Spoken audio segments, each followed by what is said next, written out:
Hello नमस्कार साथियों, welcome to royal study. दोस्तों एसएससी जीडी कांस्टेबल 2024 के स्पेशल एग्जाम का नेक्स्ट एनालिसिस आपके लिए लेकर आ चुके हैं। आज 1 मार्च 2024 को हम सेकंड शिफ्ट का एनालिसिस कवर करने वाले हैं। इससे पहले हम फर्स्ट शिफ्ट का जो एनालिसिस किया है उसका वीडियो हमने दे दिया है। अगर आपने नहीं देखा है तो देख लीजिएगा गाइस, काफ़ी अच्छी खासी क्वेश्चन हम आपको कवर करवाएं। और आज के इस वीडियो में हम आपको सेकेंड शिफ्ट का कवर करवाएंगे 1 तारीख का। इस वीडियो के पीडीएफ के लिए एप्लीकेशन को टेलीग्राम दोनों को ज्वाइन कर लीजिएगा, दोनों के लिंक आपको डिस्क्रिप्शन में मिल जाएगी। देखिए गाइज, आज हमें जो क्वेश्चंस भेजे हैं ये बम कुमार जी जो कि लखीसराय बिहार से हैं। इसके अलावा महेंद्र सिगदोला जी जो कि राजस्थान से हैं, मनोज कुमार जी जो कि भरतपुर राजस्थान से है, और गोलू जी जो कि उत्तराखंड से हैं। तो इन सभी ने काफ़ी अच्छे तरीके से क्वेश्चंस बताए, यहाँ तक कि इन्होंने एग्जैक्ट क्वेश्चंस हमें बता दिए जो आपके एग्जाम में आज पूछे गए, है ना। तो आपका भी आने वाले दिनों में एग्जाम है तो आप भी इसी तरह से सेम टू सेम क्वेश्चन हमें सेंड कर सकते हैं जो आपके एग्जाम में पूछे गए हैं, ताकि हम आपको 100% ऑथेंटिक क्वेश्चन आपको कवर करवा पाएँ, उसका एनालिसिस आपको दे पाएँ। तो आप सभी जरूर से करिएगा, और इस वीडियो को लाइक और शेयर नहीं किया तो कर दीजिएगा, सब्सक्राइब भी करके रख लीजिएगा। अब आइए हम स्टार्ट करते हैं इस वीडियो को। देखिए आज का पहला question GK GS current affair का हमारा निकल कर आ रहा है। पहला क्वेश्चन आपकी स्क्रीन पर है, जतिन गोस्वामी का संबंध किस नृत्य से है? तो सही जवाब हो जाएगा सत्रिया नृत्य से इनका संबंध है। ध्यान रखिएगा, सत्रिया जो नृत्य है ये कहाँ का है? असम का है। तो सत्रिया नृत्य में श्री जतिन गोस्वामी के योगदान के लिए भारत सरकार ने 2008 में उन्हें 34 सर्वोच्च नागरिक सम्मान पद्मश्री से सम्मानित किया था।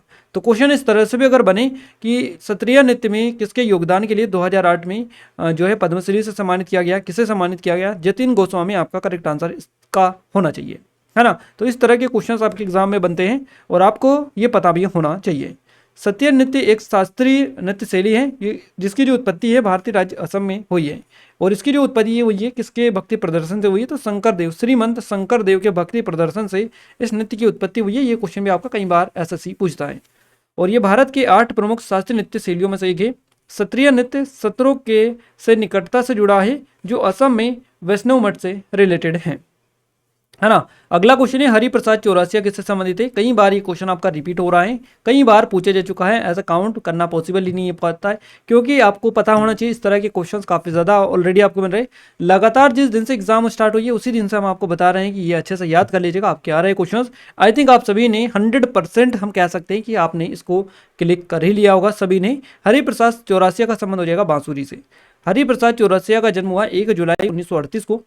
वे एक भारतीय संगीत निर्देशक, शास्त्रीय बांसुरी वादक, इसके अलावा जो हिंदुस्तानी शास्त्रीय परंपरा में बांसुरी बजाते हैं ये हैं। और इनका जो जन्म हुआ है उत्तर प्रदेश के प्रयागराज में हुआ। 2013 की डॉक्यूमेंट्री फिल्म बांसुरी गुरु में चौरसिया के जीवन और विरासत को दिखाया गया था। इसके अलावा उन्होंने लता मंगेशकर पुरस्कार 2021-22, पद्म भूषण 1992 में मिला इनको, और पद्म विभूषण मिला सन 2000 में। तो ये कई सारे पुरस्कार इन्होंने जीते हैं। अगला क्वेश्चन है, आगा खा कप से। आगा खा कप किस खेल से संबंधित है? तो हॉकी से संबंध है इसका। आगा खा कप हॉकी से जुड़ा हुआ है, और ये भारत में सबसे अच्छे और सबसे रंगीन प्रतियोगिताओं में से एक है, और दुनिया भर की प्रविष्टियों को आकर्षित ये करता है। आगा खा कप एक और नाम बेटन कप इसका नाम है, ध्यान रखिएगा। हम अपने भारत के हिस्से में हमेशा महसूस करते हैं कि कोलकाता में बेटन कप टूर्नामेंट भारत का सबसे प्रमुख हॉकी टूर्नामेंट है, यानी कि ये आगा खा कप इसका नाम है। अगला क्वेश्चन है, विक्रमादित्य की उपाधि किस गुप्त सम्राट को मिली थी, या विक्रमादित्य की जो उपाधि मिली थी ये किसे मिली थी? चंद्रगुप्त द्वितीय आपका करेक्ट आंसर हो जाएगा। चंद्रगुप्त द्वितीय या चंद्रगुप्त विक्रमादित्य के नाम से इनको जाना जाता है। क्लियर है। 380 से 412 ईस्वी तक इन्होंने शासन किया। देखिए यहाँ पर बात करें, वहाँ गुप्त वंश के राजा थे, ये गुप्त वंश के, और वहाँ गुप्त राजाओं में सबसे वीर और सबसे वीर गुणों से संपन्न थे। शकों पर विजय प्राप्त करने के बाद उन्होंने विक्रमादित्य की जो उपाधि थी ये धारण की थी। तो यहीं से बेसिकली ये क्वेश्चन बना है। अगला क्वेश्चन है, भारत में सबसे कम जनसंख्या वाला राज्य कौन सा है? तो सिक्किम हो जाएगा। 2011 की जनगणना के अनुसार सिक्किम की जनसंख्या सबसे कम अर्थात कितनी है? 6,10,577। 2011 की जनगणना के अंतिम आंकड़े के अनुसार देश की जनसंख्या 121, है ना, ध्यान रखिएगा आपको कितनी है? 1210.19 मिलियन, जिसमें 623.7 मिलियन 51.54% पुरुष है, और 586.46 मिलियन यानी कि 48.46% इसमें महिलाएं। तो ये परसेंटेज जो है ये भी आपके पूछे जा चुका है, आप ध्यान रखिएगा कितने प्रतिशत पुरुष है कितने प्रतिशत महिलाएं हैं। उत्तर प्रदेश भारत का सबसे अधिक जनसंख्या वाला राज्य है, इसकी जनसंख्या ब्राजील की जनसंख्या से अधिक है।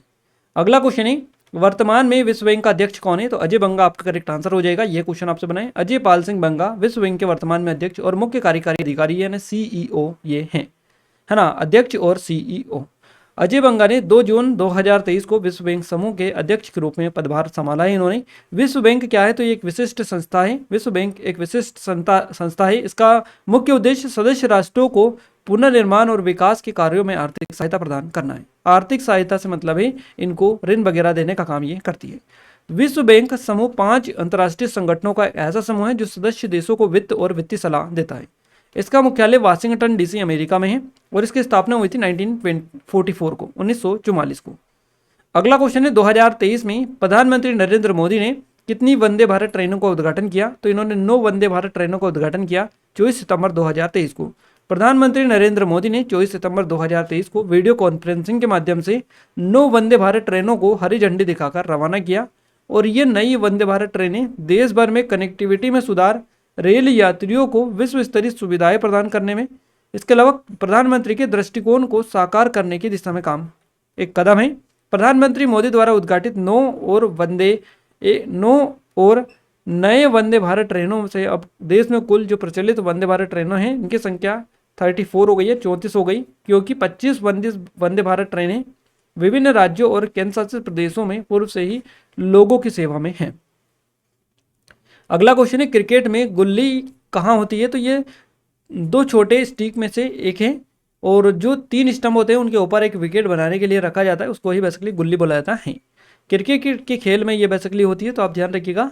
अगला क्वेश्चन है नॉर्मन बोरलॉग को किस क्षेत्र में पुरस्कार दिया गया था, तो शांति के क्षेत्र में इनको नोबेल पुरस्कार मिला था। यह क्वेश्चन इस तरह से भी हो सकता है कि बोरलॉग जो पुरस्कार है ये निम्नलिखित में से किस क्षेत्र में दिया जाता है, तो कृषि के क्षेत्र में दिया जाता है बोरलॉग पुरस्कार।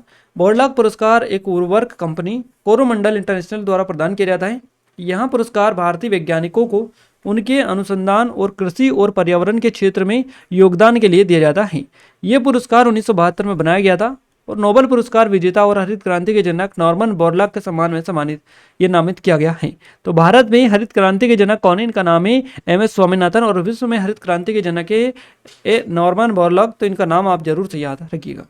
अगला क्वेश्चन है कार्यपालिका का वास्तविक प्रमुख कौन होता है, तो प्रधानमंत्री होता है। संघ की कार्यकारिणी में राष्ट्रपति, उपराष्ट्रपति और मंत्रिपरिषद होती है, जिसमें प्रधानमंत्री राष्ट्रपति की सहायता और सलाह देने का, यानी कि राष्ट्रपति जो होता है प्रधानमंत्री है ना, प्रधानमंत्री राष्ट्रपति की सहायता और सलाह देने के लिए प्रमुख होते हैं। इसके अलावा भारत में 2 प्रमुख होते हैं, एक राज्य का नाम मात्र का प्रमुख राष्ट्रपति होता है, जबकि एक राज्य का वास्तविक कार्यकारी प्रमुख होता है प्रधानमंत्री। अगला क्वेश्चन है महिला सम्मान बचत पत्र योजना कब शुरू हुई। महिला सम्मान बचत पत्र योजना जो शुरू की गई 1 अप्रैल 2023 को। महिला सम्मान बचत पत्र योजना की शुरुआत महिलाओं को बचत के लिए प्रोत्साहित करने और ज़्यादा ब्याज देने के उद्देश्य से की गई है। इस योजना की शुरुआत 1 अप्रैल 2023 से हुई थी। अगला क्वेश्चन है शिवलिंग पर्वत किस राज्य का है, तो ये उत्तराखंड का है। इस तरह से क्वेश्चन बना है शिवलिंग पर्वत है ना। शिवलिंग भारत के उत्तराखंड राज्य के उत्तरकाशी जिले में गढ़वाल हिमालय के गंगोत्री समूह में स्थित 2 शिखरों वाला एक पर्वत है, तो यही बेसिकली आपसे पूछा गया है। अगला क्वेश्चन है ट्यूलिप फेस्टिवल कहाँ मनाया जाता है, तो ये जम्मू और कश्मीर में मनाया जाता है ट्यूलिप फेस्टिवल। ट्यूलिप उत्सव एक वार्षिक उत्सव है जिसका उद्देश्य जम्मू कश्मीर सरकार के पर्यटन प्रयासों के हिस्से के रूप में विश्व प्रसिद्ध ट्यूलिप उद्यान में ट्यूलिप के जादू को प्रदर्शन करना है और यह कश्मीर घाटी में वसंत ऋतु की शुरुआत के दौरान आयोजित किया जाता है। अगला क्वेश्चन है राष्ट्र ध्वज और राष्ट्रीय गान का सम्मान करना मौलिक कर्तव्य किस भाग में है ना, तो ये जो है भाग 4 का में है और अनुच्छेद पूछा जाए तो अनुच्छेद 51A में है। इससे पहले भी ये क्वेश्चन बन चुका है। मौलिक कर्तव्य भारत के संविधान के भाग 4 का में लिखी थी और इन कर्तव्यों का पालन करना हर नागरिक का दायित्व है, परंतु इन कर्तव्यों का पालन करने के लिए बाध्य नहीं है। भारतीय संविधान के अनुच्छेद 51A के अनुसार राष्ट्रगान और राष्ट्रीय ध्वज का सम्मान करना भारत के प्रत्येक नागरिक का मौलिक कर्तव्य है। यही आपसे क्वेश्चन में पूछा गया है। अगला क्वेश्चन है मध्य प्रदेश का लोक नृत्य कौन सा है, तो ये जवारा हो जाएगा। इस तरह से आई थिंक ऑप्शन में मिला था, नहीं मिला होगा तो कहीं सारे ही। मध्य प्रदेश के जवारा नृत्य को फसल उत्सव के नाम से भी जाना जाता है। जवारा नृत्य मध्य प्रदेश का लोक नृत्य है और यह मुख्य रूप से बुंदेलखंड क्षेत्र में मनाया जाता है। जवारा जो नृत्य है पुरुष महिला दोनों भाग इसमें लेते हैं। इसके अलावा गाइस इस तरह का क्वेश्चन हमें मिला विश्व प्रसिद्ध भरतनाट्यम से रिलेटेड कौन है, इस तरह से ये एग्जैक्ट क्वेश्चंस नहीं है। इसके अलावा तैराकी में दूसरे किनारे पर जाकर पीछे देखने को क्या कहते हैं, इस तरह से भी हमें क्वेश्चंस मिला है। अगर आपको मिला है इस तरह का क्वेश्चन और ये देखिए यहाँ पर ये जो हमें क्वेश्चंस मिले ये इनकम्प्लीटेड है, एरर है इनमें काफ़ी ज़्यादा, तो आप सही बताइएगा सही एग्जैक्ट क्या क्वेश्चन ये पूछे गए थे, है ना। अगला क्वेश्चन है राष्ट्रपति पद का प्रावधान किस अनुच्छेद में किया गया? अनुच्छेद 52 में किया गया। अनुच्छेद 52 राष्ट्रपति पद का प्रावधान करता है। अनुच्छेद 53 संघ की कार्यकारी कार्यपालिका शक्ति राष्ट्रपति में निहित होगी, जिसका प्रयोग वहां प्रधानमंत्री और मंत्रिपरिषद की सलाह के अनुसार करेगा। अनुच्छेद 55 निर्वाचन की विधि से रिलेटेड है। अनुच्छेद 57 राष्ट्रपति पुनर्निर्वाचित होने की योग्यता से रिलेटेड है। अनुच्छेद 58 राष्ट्रपति बनने की योग्यता से रिलेटेड है। तो सारी चीजें हमने कवर कर दी है। आपको कौन सा आर्टिकल किससे अगर आगे से पूछे जाए तो आप बिल्कुल बता दीजिएगा आसानी से। नेक्स्ट क्वेश्चन है भगवान शिव तांडव नृत्य करते हैं, वह कौन से नृत्य से संबंधित है? तो ये भरतनाट्यम से रिलेटेड है।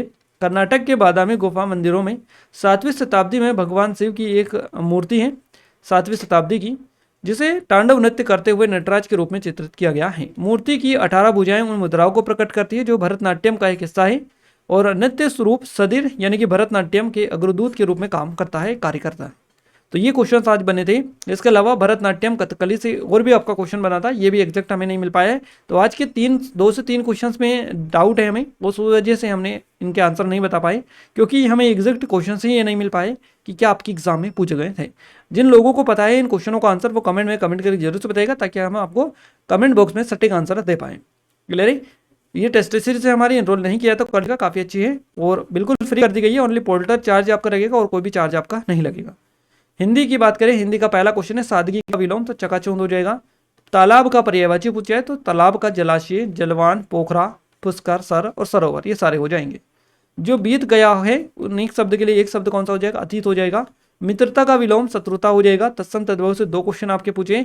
एक गद्यांश आया था जिसमें 5 क्वेश्चन आपके बने थे।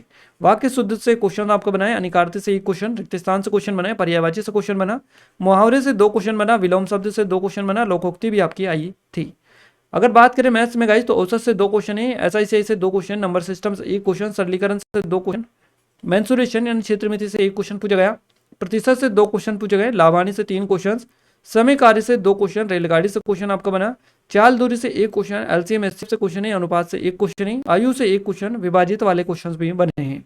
इसके अलावा रीजनिंग में सिटिंग अरेंजमेंट से 2 क्वेश्चन है, पजल से 1 क्वेश्चन आपका पूछा गया, कोडिंग डिकोडिंग से 3 क्वेश्चन थे, ब्लड रिलेशन से 1 क्वेश्चन आपका, इसके अलावा पेपर कटिंग से 1 क्वेश्चन था, मिरर इमेज से 1 क्वेश्चन आपका, दिशा निर्देशन से क्वेश्चन से 5 से 1 क्वेश्चन, अल्फाबेट सीरीज से 2 क्वेश्चन पूछे गए, कथन निष्कर्ष से 1 क्वेश्चन बनाए, आकृति से 3 से 4 क्वेश्चन पूछे गए, लुप्त संख्या से 1 क्वेश्चन था।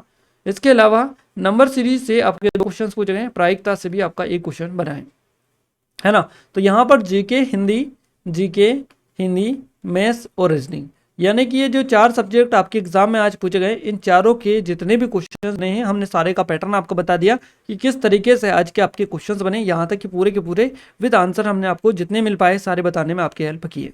तो आप सभी ज़्यादा से ज़्यादा क्वेश्चन सेंड करें जब भी आपका एग्जाम हो, ताकि हम आपको सटीक एनालिसिस दे पाएँ और कोशिश करें कि जो क्वेश्चन का पैटर्न हो वो एग्जैक्ट हो, ताकि हमें ज़्यादा दिक्कत ना आए और आपको बिल्कुल सटीकता के साथ हम चीज़ें बता पाएँ। इस वीडियो की PDF अगर आप चाहते हो तो एप्लीकेशन को डाउनलोड कर लीजिएगा, टेलीग्राम चैनल और ग्रुप को ज्वाइन कर लीजिएगा, दोनों के लिंक आपको इस वीडियो का डिस्क्रिप्शन में मिल जाएगी।